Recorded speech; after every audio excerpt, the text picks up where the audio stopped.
Well, one of the largest charities in the UK is being attacked for having the gall to say that being fat doesn't just sap your energy and hurt your dating prospects, it's also bad for you.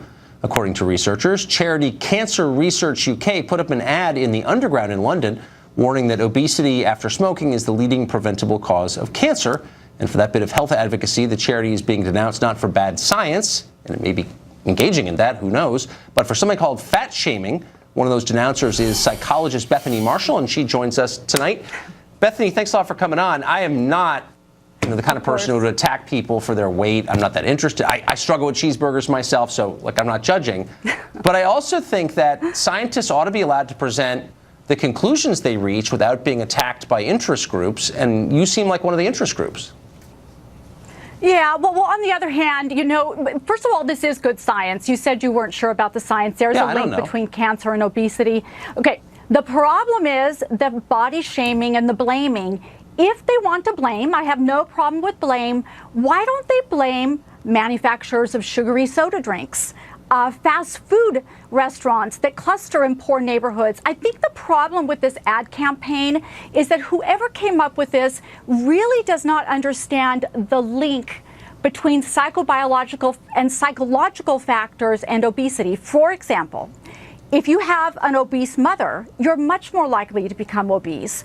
If you grew up in a poor neighborhood, you don't have access to fruits and vegetables or good nutrition. Let's say you have a more sedentary lifestyle, or in my field, because I'm a psychoanalyst, let's say you're a victim of childhood trauma, childhood sexual abuse, and because of that, you unconsciously walk around in a fat suit because you feel that that's the only way you can avoid being sexually abused, the object of sexual attention. Look, you were getting into waters that are too deep for me. Yeah, I may drown here. But I just look.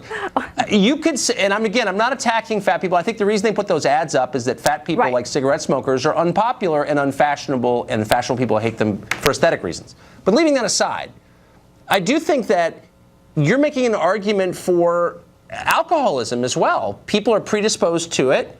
They have all kinds of underlying psychological reasons for it, but we don't excuse alcoholism. We say, don't drink so much or get help or something.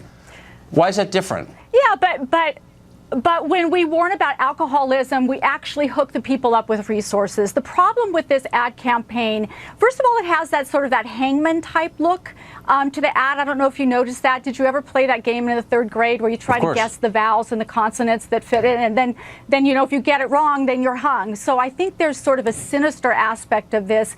I think that when we help people with alcoholism, we hook them up with support groups.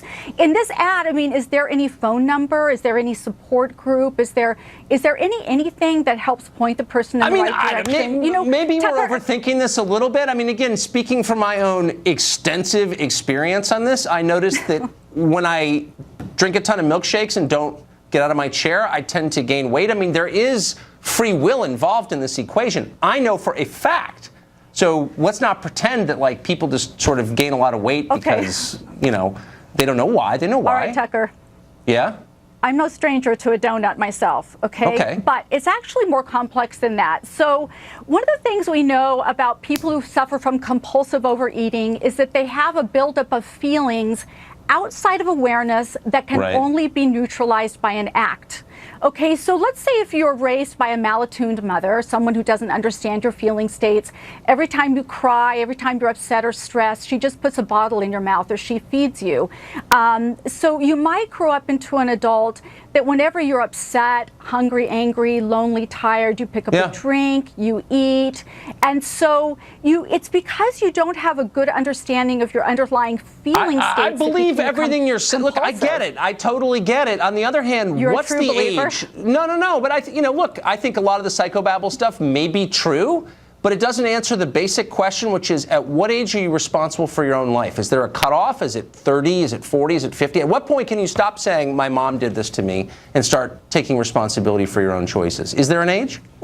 Well, actually, that's an excellent question. I suppose that we help our children take responsibility for themselves. Are you a dad? Don't you help your kids take responsibility for themselves all throughout their development? Yeah, and if my kids ever have problems, they're like, Mom was mean to me, but you know what? No, you can't do that. I'm sorry, you're 30 years old. You're doing this. Stop it. Right? Okay, here's the problem with the ad. Of course, we all have to take responsibility for ourselves. But what if you're obese? You're unaware of the factors that have led to the obesity. You're a victim of childhood sexual abuse. You're humiliated. You're ashamed. You stand in front of that sign. Now it makes you feel even more ashamed. What are you going to go out and do? You're going to go and eat even more. So it's the tactic that I'm arguing with. It's not the fact that people shouldn't take responsibility for themselves, but you cannot scare people into losing weight. That's not true. You can scare people into anything. I've been scared into losing weight before. Trust me. But by the way, I got to say, I know, even though I'm arguing against you, I'll just stop with this. I know the people who put this ad up are not people I would want to have dinner with. I just know that. So I'm arguing against my own position. Dr. Marshall, thank you for joining us tonight. Great to see you. Thank you.